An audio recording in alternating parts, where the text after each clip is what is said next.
The first thing you learn working reclamation is that nothing out here wants to be saved. And the second thing you learn is to stop walking toward the things that do. Broke both rules in the same hour, and I have spent the rest of my life paying for it. The Wyoming had been hunting the big one for 9 weeks. That was the job. Find the rogue black holes. The ones that wandered loose between the lanes where colony freighters ran, and feed them down to nothing before they swallowed a shipping route or a moon full of people. We were a decommissioned crew, not a warship, and the difference matters more than anyone groundside ever understood. We didn't kill things, we closed them. There's a softness in that word that I used to like. We found the largest collapsed mass ever logged, drifting in a stretch of dark, so empty it didn't even have a catalog number. And we found something floating at the lip of it that should not have existed. Idris saw it first on the long scope, and didn't say anything for a full 10 seconds, which for Idris was a kind of scream. Then he said, "Chief, you need to come look at this," in the flat voice people use when they've decided not to feel something yet. I came and looked. It was a house, not a station shaped like a house, not a habitat someone had decorated to be cute. Psst, a house, 2 stories, pitched roof, a porch, 4 tall windows on the front, like a face with too many eyes, the gambrel slope of the gables catching the bruise orange light bleeding off the accretion disc. It hung in vacuum with no spin, no tether, no drift, perfectly still against a thing that bent light into a ring. The siding was pale, the windows were dark, there was a door. That's 3,000 years old, Idris said, at least. The hull spectrography reads like Mara. It reads like wood, old growth, earth oak. There hasn't been a forest like that since before the liftoff generation. Houses don't survive vacuum, I said. Houses don't survive 1,000 years of cosmic radiation, looking like somebody just mowed the lawn. I know. They don't park themselves next to a black hole and sit there. I know, Chief. We all stood in the long quiet of the observation ring and watched the thing not move. Black holes are not still. Everything around them screams. Gas torn to plasma. Time stretched like taffy. Light dragged in spirals down the throat of the thing. The whole region was a riot of motion and radiation and noise. And in the middle of it the house sat like stone in a river, untouched, as if the universe had agreed to make an exception. That was the third thing reclamation teaches you. The one nobody puts in the manual. When the universe makes an exception, it is not for your benefit. Benna wanted to go across. I should tell you about Benna, because everything that came after only makes sense if you understand what kind of man he was. He was old in a job nobody got old in, 41 years closing dead things, and the company let him stay because he had a feel for it the rest of us didn't. A sense for when a derelict was just dead, and when it was the kind of dead that waited. He carried a flask of something brown and terrible that he'd let you sip on bad days and never on good ones, because he said good days didn't need help and bad days deserved company. Before he sealed a helmet, he knocked twice on the side of it, with 2 knuckles, always. The same way every time. A little ritual he'd had so long, he didn't know he did it. I'd asked him once what it was for. He'd looked at me like I'd asked why the sun came up. "So the suit knows I'm in it," he said. And that was the whole answer, and somehow it was a good one. He stood in the airlock staring at the house through the porthole. And he had the look I'd learned to be afraid of. The one where his face went very still and very kind at the same time. "Pull the youngs back," he said. "Idris, Sifu, the new girl. Off the scope, out of the ring, back to the core. I don't want them looking at it." "Why?" I said. "Because it's looking at them." He said it gently. "The way you'd tell a child a true thing they weren't going to like. It's been looking at us since we crossed the bow shock. You feel it. You're just too proud to say." I did feel it. That was the worst part. There was the pressure behind my eyes that had started the moment Idris called me to the scope, a sense of being read. Like standing in a doorway, with your back to a room you knew was full. "Captain wants the salvage logged before we collapse the hole," I said, because it was true, and because I wanted it to be the reason. That structure is the find of the century. We document it. We don't touch it. You document a grave from the path. You don't open the box. He pulled his gloves tight. "Go across. I'll read it from the threshold. I'll tell you what's in it." And then we drop the cedar and we go home and we never say its name because it doesn't have one yet and I'd like to keep it that way. He smiled at me. Hour, tops. Knock, knock. He tapped the side of his helmet twice with 2 knuckles and stepped into the lock, and I let him. And that is the thing I carry. Tether between the Wyoming and the house was 1,100 meters of monofilament. And Benna walked it hand over hand through a slow snow. That's what it looked like anyway. The Wyoming had been venting trace oxygen from a cracked manifold for 2 days. Nothing dangerous. Just a slow weep we'd scheduled to patch. And out there in the cold, the vent air froze instantly into a drifting glitter of crystals that hung in the dark and caught the light and fell, very slowly in the false gravity of the ship's spin, like the gentlest snow you ever saw. Benna moved through it in his white suit, a small figure crossing a vast nothing toward a house. And the snow fell up around him. And I watched it on the helmet feed and felt my chest go tight for a reason I couldn't name. To me, I said. It's quiet, he said. Real quiet. The kind that's working at being quiet. His breathing was even. The skin of it's warm, Mara. I got my glove on the siding and it's reading warm. There's no power source. There's no heat plant. It's just warm. Like something inside it ran a long time ago and the walls remember. Read it and come back. Porch first. A pause. There's a chair. A rocking chair. Wood. Another pause. Longer. It's moving. Define moving. It's rocking, Chief. Little. Like somebody just got up out of it. His voice didn't change, and that scared me more than if it had. There's a door. Brass handle. Glass in the top. That frosted kind with a pattern in it. I can see the hall behind it. There's light in the hall. Warm light like a lamp. Benna. There is no power in that structure. I know what the scope says. He was at the door now. I could see it on the feed, his gloved hand coming up to the brass. And I'm telling you, there's a lamp on in the hall, and it's the exact color of the lamp my mother kept in our front room when I was a boy. And that, Mara, is how I know not to open this door. Because it didn't have that lamp a minute ago. It made the lamp, for me. His hand stopped, an inch from the brass. It's reading me. It read my mother out of me, and it built her lamp to bring me in. That's what it does. That's what's in there. Tell the captain. Burn it down to the hole and don't. The door opened. Chen, it opened from the inside. I want to be precise about this because I have told it wrong before to spare myself, and the wrong version is worse. The door did not blow open. There was no monster. There was just the door swinging in on warm yellow light, and a sound came across the comm that I have never been able to describe to anyone who wasn't there. A sound like a held breath let out by something the size of a planet, and Benna's hand, the one reaching for the brass, went into the light up to the wrist and stayed. Not grabbed. Stayed. As if the light had a thickness, a depth, and his hand had simply gone in and found it wasn't air. Benna said quietly, almost polite. Oh, that's not... And then he started fighting, and the calm went out of his voice, and the snow kept falling up around him. Slow and bright and gentle, while a man I loved tried to pull his arm out of a door and could not. I was already in the lock. I don't remember getting there. Idris was screaming my name on the channel, and I was cycling the seal, and Benna's voice came through clipped and fast and absolutely clear, the voice of a man who has done this work 41 years and knows exactly how much time he has left. No, Mara, stand down. Do not cross. That's an order, and I have never given you one. Listen. Listen to me. His breathing was ragged now. It wants the door open. It can't come out the way it is. It needs to wear something to come across the tether. It needs a shape, a key. It needs me, and it is in my arm right now learning the rest of me. And when it gets to the part that knows the door codes, it is coming for the ship. So I'm going to do the only thing I've got. Benna, I'm jamming the door.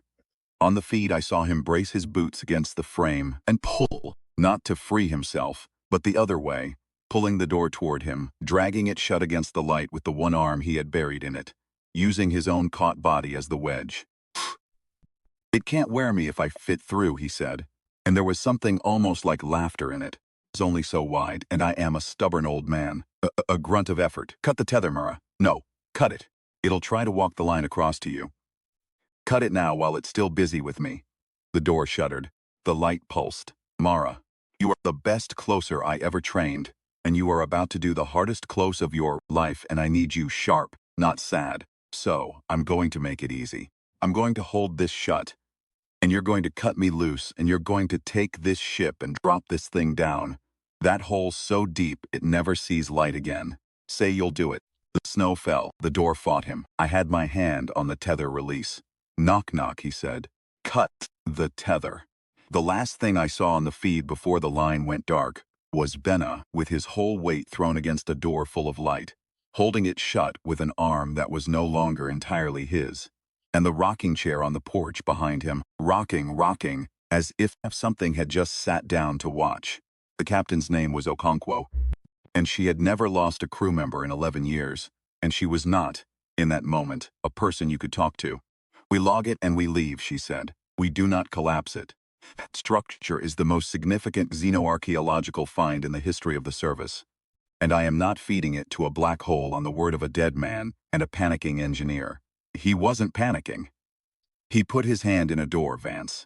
He read it. Sheen, he read it right. He told us what it is and what it wants, and he died making sure it couldn't follow him home. And you want to leave it sitting there like a museum piece, 1,100 meters off our hull, with a thing in it that builds people's dead mothers' lamps to lure them in. I was shaking. It needs a shape to cross, Benna said. It needs to wear someone. We are the only someones for 10,000 light years. You think it's going to politely wait in its house while we file paperwork? I think, Okonkwo said, very evenly, that you are grieving, and I think you should go to the med bay, and I think this conversation is over. It was not over. It started with Idris. 3 hours after we lost Benna, Idris came onto the bridge and stood in the hatchway and said, I talked to him. Nobody moved. On the long scope channel, Idris said. He looked gray. I was running the salvage logs like the captain ordered, and the channel opened and it was him. It was Benna. He said he got the door shut. He said he's alive. He's hurt. He's trapped in the structure, but the suit's holding and the air's good, and we have to come get him. Idris's hands were shaking. He used my name. He called me Idris the Eyes. Nobody calls me that but him. He made it up. It's a thing between us. He knew it. It was him. The pressure behind my eyes had not gone away. It had gotten worse. And in that moment I felt it shift, felt it lean toward Idris, hungry and pleased. It read him, I said. The way it read Benna's mother. It went into his arm and it read all of him. Every name, every joke, every Idris, every private thing he ever told anyone. It's wearing him now. It's using his voice because his voice is a door too. It knew about Idris the Eyes, because Benna knew, and it ate Benna. I crossed to him and took his shaking hands in mine. Listen to me. I am going to ask you something, and I need you to answer fast, don't think. When Benna gave you that nickname, what were you eating? Idris blinked. What? Fast. The day he made it up. What was in your hand? Nothing. I don't. He stopped. His face changed. Gum. He gave me a stick of his disgusting clove gum because I'd run out, and I hated it. And I chewed it anyway, because he was. And he watched me hate it and laughed and said, You've got good eyes, Idris the Eyes, but no taste. A breath. It didn't say that. The voice on the channel. It said the name, but it didn't say the gum. Because the gum's not in the name, I said. The gum's in the man. It can take the name. It can take the voice. It can take the words. Cannot take the things underneath the words. The small, stupid human things that don't write down anywhere. The gum, the clove, the way he laughed at you. It reads the file. It can't read the soul because we don't keep our souls in the file. I squeezed his hands. That's the tell, Idris. That's how we know.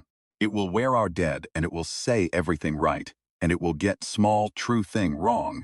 And that wrong thing is the whole human being it's pretending to be. Idris started to cry then. Quietly, the way you cry when you've been holding a dead man's voice in your ear, and someone finally hands you back the truth. It's coming, isn't it? He said. Yeah, I said. So are we. I went to the captain again, and she still said no, and this time I understood why, and I stopped trying to convince her with words. She wasn't a coward. She was something more dangerous on a ship full of frightened people, and the responsible thing, by every regulation written by people who had never stood in an airlock and cut a friend loose, was to preserve the find.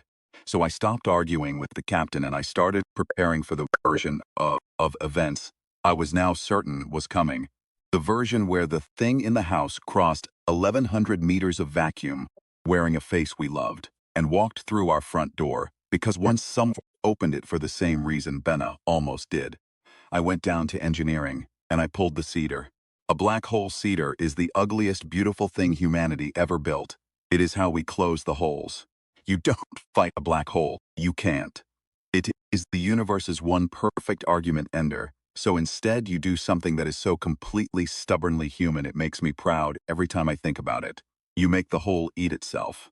The cedar spins up an artificial collapse seed, a knot of exotic mass, and you fire it down the throat on a hard burn so it punches past the photon sphere and into the event horizon carrying a destabilization payload. And then you run, and the hole's own gravity does the rest, folding the geometry, accelerating the evaporation, closing the wound in space-time over decades that look, to the thing falling in, like no time at all. That last part, to the thing falling in, like no time at all. That was the piece that had been scratching at the back of my skull since Idris first put it on the long scope. I went and pulled Benna's last telemetry, his suit's readings from the threshold of the house, and I found what I was looking for. And I sat alone in engineering and felt the whole shape of it come together like a key turning. The house wasn't 1,000 years old. It read 1,000 years old to us. But the house was sitting at the very lip of the largest gravity well ever recorded, so deep in the time dilation that, for every century that passed for us out here in flat space, only minutes passed in there. The thing in the house had not endured 1,000 lonely years of cosmic radiation. It had spent an afternoon. It had drifted to the edge of the deepest well it could find, and it had let the universe slow down around it, and it had waited, barely aging, while empires rose and burned, and ships went past, dipping into our time, only when prey wandered close enough to read. That was its immortality. That was the whole trick. It didn't beat death. It just stepped to the side of time and let death rush past without it. And that was the thing it would never understand about us, and the reason we were going to win. Because the thing in the house had never once had to make a finite life count. It had all the time there was. It had never had to choose the door you don't come back through. Never had to spend a thing it couldn't get back.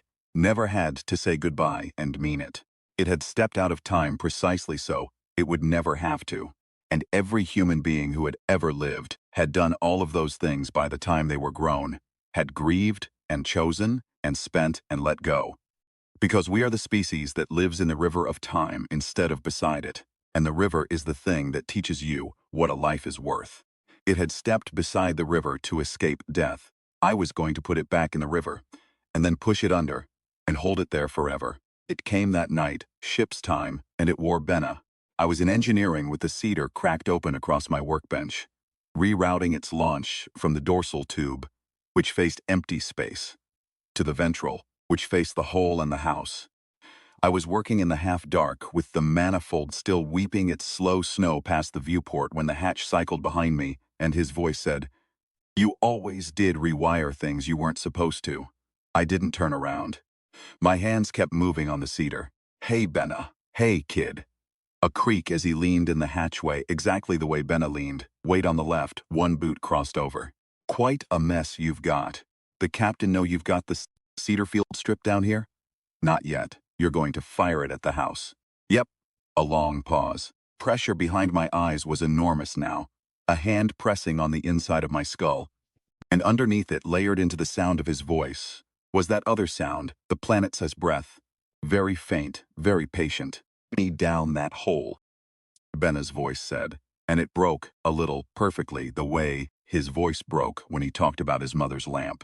"For 41 years after I held that door for you, I crawled out of there, Mara. I held it shut, and I got my arm free, and I crawled back along the cut tether, hand over hand in the dark, for 3 days, and I am standing in your engine room, and you would fire a collapse seat at me because some old superstition in your head says I'm not me." His voice dropped, wet and ragged, and so exactly right that my hands faltered on the cedar.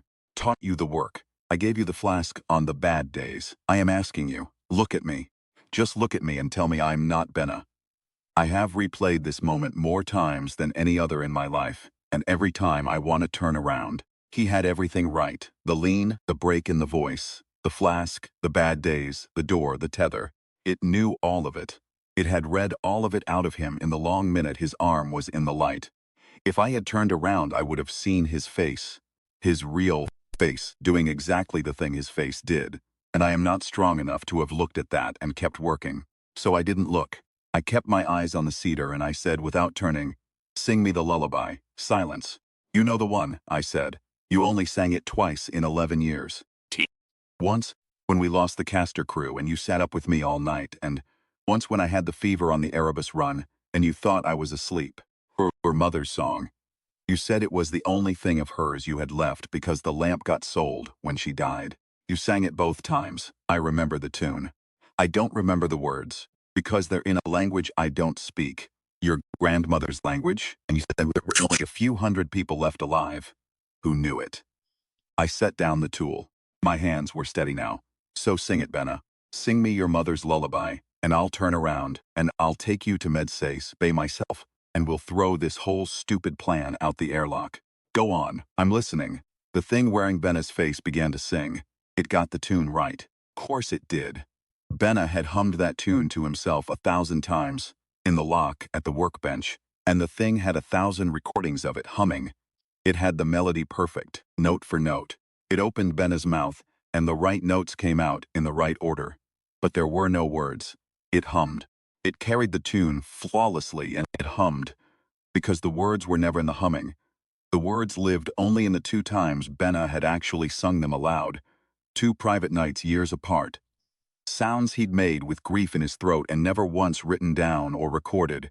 A dead language passed mouth to mouth from a grandmother to a mother to a boy, and then locked inside the boy where no light could read it. It had read everything Benna kept in words. It could not read the thing he only ever sang. "You don't know the words," I said. And my voice did not shake, and I was already moving, slamming the cedar's last coupling home, because Benna never said them out loud near anything that could record. He only ever sang them twice to me in the dark, and you weren't there, because you're not him. He's gone. Cut him loose and he's gone. And you're the thing that ate him, and you got the whole man right. Except the one part he never wrote down, and that part, you son of a bitch, that part is him. The thing stopped pretending. I will not describe in full what Benna's face did when it stopped wearing him like a man and started wearing him like a costume that no longer fit, because some things you don't give away even to make a point. I'll say, the kindness went out of it first, then the shape, and what was left underneath was not a monster from a story. It was worse than that. It was a knot of red light, dim and old and patient, hanging where a man had been, and it was not angry, because anger is a thing that lives in time, and this thing had stepped out of time so long ago it had forgotten how to be in a hurry. It simply looked at me, and the pressure behind my eyes became a voice that was not a voice, that arrived in my skull without crossing the air. "You are all so brief," it said. "I have warned 10,000 of you. I have warned kings and cowards and mothers, and I have never found the one who would not open the door for something they loved. You will open it. You all open it. It is what you are." "Maybe," I said, and I hit the launch override. "But here's the thing. You never learned, sitting in your little house at the edge of forever where nothing ever cost you anything." The cedar spun up with a sound like the ship inhaling. "We closed doors too." The trouble was that the thing was already aboard, in the only way it could be, which was inside my head, and a seed fired at the house wouldn't touch the part of it that was leaning in my engine room hatch, wearing the last of Benna's stolen shape. Known that, I'd built for it. Here is the part where I tell you that humans are not, in the main, stronger or smarter or braver than the old things in the dark. We are not.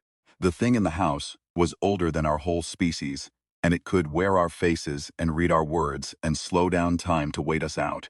In any contest it chose, it won. So you do not let it choose the contest.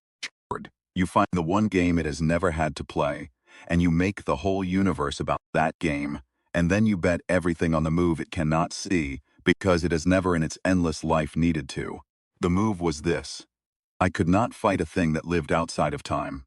I could choose, freely and completely, to spend the one thing it had spent eternity arranging never to spend. The seed was away. I watched it punch out of the ventral tube on the feed, a bright hard line drawn straight at the house and the hole behind it. But the seed alone wouldn't finish it. The house had no engines. It sat at the lip of the well in a delicate balance. The collapsed seed would destabilize the hole, would start the long fold. But the house would simply ride the changing geometry, and the thing inside it would step a little further sideways in time and wait out the decades of collapse in an afternoon, same as always, and be there at the end, drifting, free, hungry, in whatever dark was left. Unless something pushed the house past the point of no return first. Unless something gave it the one shove it needed to cross the event horizon while the geometry was still steep enough to take it all the way down. The Wyoming had the engines for that.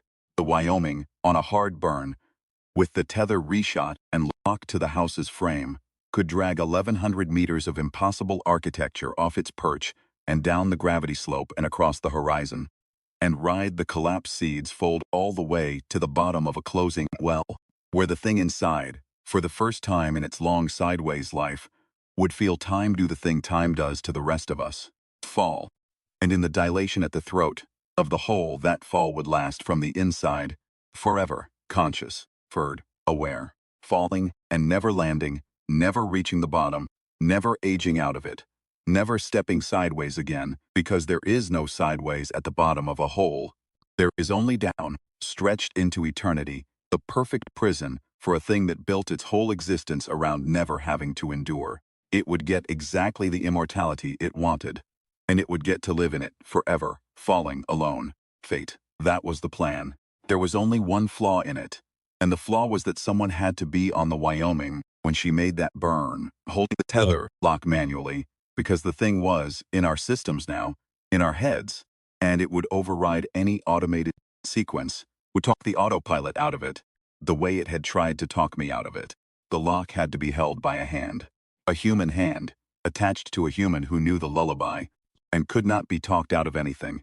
And the Wyoming, making that burn, dragging that house, would not pull up in time. I'd known that too. I'd built for that. Okonkwo found me in engineering with my hand on the tether lock and the burn sequence primed and the red knot of light hanging in the air between us. And to her enormous and everlasting credit, she took it all in. The seed already away, the lock in my hand, the thing in the room, and she did not waste a single second of the time we had left arguing. "Do you need," she said. "Get the crew to the saucer section and blow the separation bolts on my mark," I said. "Forward hull detaches. It's got its own drive. Enough to climb out of the well if it burns the second it's clear. You take everyone home. Keep the drive section. I make the burn. I hold the lock. Vance.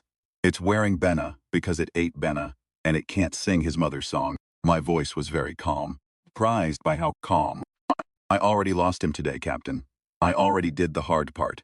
I already grieved the man and cut the line, and let him go hours ago. And that is the one thing in this entire universe that this thing standing here cannot do and cannot understand.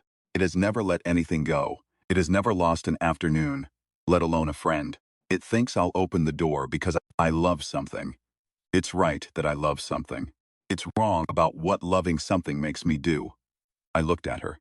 "It makes me close the door, so the thing I love stays gone clean instead of getting worn like a coat." Benna held that house shut with one arm. "I can hold a lock." The red light pulsed. Voice came into both our skulls at once. "You will not. You are brief. The brief do not spend the little they have. That is why you are prey. That is why you open the door." And Okonkwo, who had said no to me 3 times, who had wanted to save the find, who had never lost a crew member in 11 years. Okonkwo looked at the knot of red light that had murdered the best of us, and she laughed one short hard laugh. She said, "You've got it backwards, you old ghost. We spend the little we have because it's little. That's the whole thing. That's the only thing." She hit the all hands. "Crew to the saucer section. Emergency separation in 90 seconds. This is not a drill. Move." She looked back at me, and her face did something complicated, and she said, 41 years he trained closers. You're the last one he made. Close it right." "Knock, knock, knock," I said. She went, "I don't know how to make you understand the next 4 minutes, so I'll just tell you what happened and let you feel what you feel." The saucer blew clear on my mark, a clean detonation of the separation bolts, and I watched on the feed as the forward hull fired its drive and climbed up out of the gravity while carrying everyone I had left. Idris the eyes at the helm, and got small, and got safe. Then, I took the drive section down. The thing screamed when it understood. Not in the air, It had no mouth now, only the red light and the pressure. But in my skull, in every fiber of me, it screamed the lullaby's tune, over and over, the notes perfect, trying to use the one weapon that had ever reached me, trying to make me hesitate with the sound of a dead man humming his mother's song. And it almost worked. My God, it almost worked because the tune was right, and grief is grief even when you know the source is a lie. So I sang the words. I don't speak the language. I never learned it.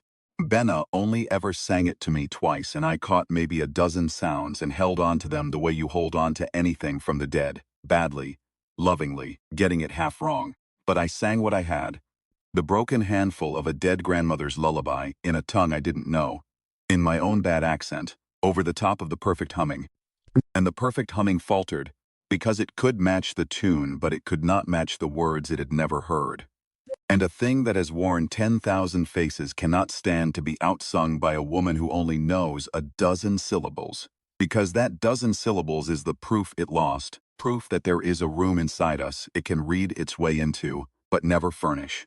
A small warm room, where we keep the things we only ever say in the dark to the people we love. I sang my broken lullaby and I rode the drive down the slope of the well, with 1,100 meters of haunted house dragging behind me on a locked tether. And the collapsed seed's fold came up to meet us, bright and final, and the house went over the edge first. I held the lock, I held it with both hands. I held it the way Benna held that door. With my whole stubborn weight, while the thing in my head went from screaming to pleading, to bargaining, to, at the very last, something I had not expected and have never forgotten. It went quiet, and in the quiet, very small, very old, it said, "I have never fallen before." "I know," I said, "nobody ever made you." That was the whole problem. The horizon took the house. The tether went taut, and then slack as the geometry folded, and I felt the thing cross the line into the place, where there is no sideways. Only down, only forever. And I felt it understand in the last instant before the dilation stretched that instant into an eternity. Exactly what it had spent its endless life avoiding, and exactly what every brief and breakable human being learns before they're grown. That the falling is the price of the having, that you don't get to step beside the river, that the only thing that makes a life mean anything is that it ends, and you spend it anyway, you spend all of it, on the people and the doors and the songs, knowing, it fell, it is falling still. It will fall forever, conscious, alone, at the bottom of a closing well, with all the time it ever wanted, and nothing left to spend it on. And me? I'd built for that too. The drive section wasn't going to climb out. I'd known that from the start.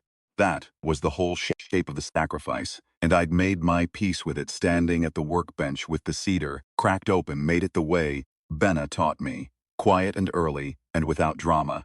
But I am a reclamation engineer, and the second thing reclamation teaches you, after stop walking toward the things that want saving, is that there is always, always one more rig you haven't tried, and a stubborn enough closer doesn't stop building until the lights go out. So while I'd been telling the captain I wasn't coming home, the part of my hands that didn't believe me had been rigging the emergency mass driver to fire the entire reactor housing as a slug, straight down the well behind the house, and routing the recoil through the drive section's frame, and strapping me into the one acceleration cradle, rated for the kind of burn no human is supposed to survive.